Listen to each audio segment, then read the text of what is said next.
Alors, bonjour et bienvenue dans l'univers du tarot d'or. Aujourd'hui, je vais tenter de vous parler un petit peu de l'arcane 10 que j'ai nommé Fortuna.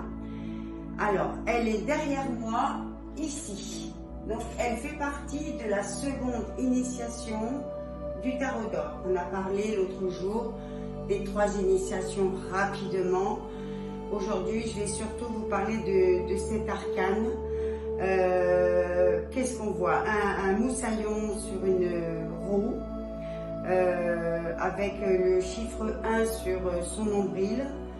Il est un peu écartelé, ce moussaillon. Il est un petit peu coincé sur cette roue. Je pense que vous la voyez bien derrière moi. Nous avons aussi des cartes à l'intérieur de cet arcane. Nous avons les 4 races qui correspondent aux 4 éléments. Et nous avons enfin une boussole. Qu'est-ce qu'elle signifie? Eh bien, elle nous parle surtout de notre boussole intérieure. C'est une carte difficile dans le sens ésotérique du terme, à savoir si l'on adhère au cycle des naissances et des morts, c'est-à-dire à la réincarnation. Elle nous parle de cela.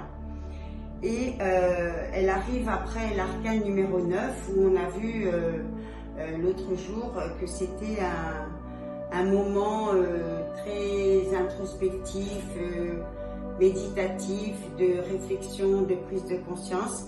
Et celle-ci plutôt nous parle de réactiver, de réaction. Elle nous parle de déclic, de sortir des sentiers battus.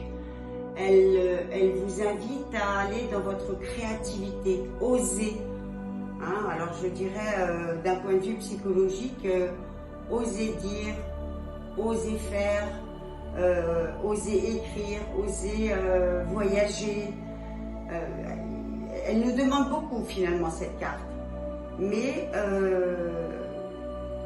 je pense que aujourd'hui, on peut avoir effectivement, on dit ça, plusieurs vies dans une vie, et je suis convaincue que c'est la vérité.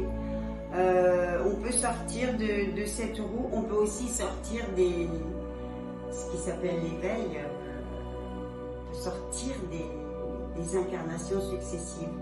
Peut-être qu'un jour on ne sera pas obligé de se réincarner. Pour l'heure, c'est pas le cas parce qu'on est bien là. Et elle nous parle de chance, hein, elle nous parle d'aller vers l'inconnu. Merci.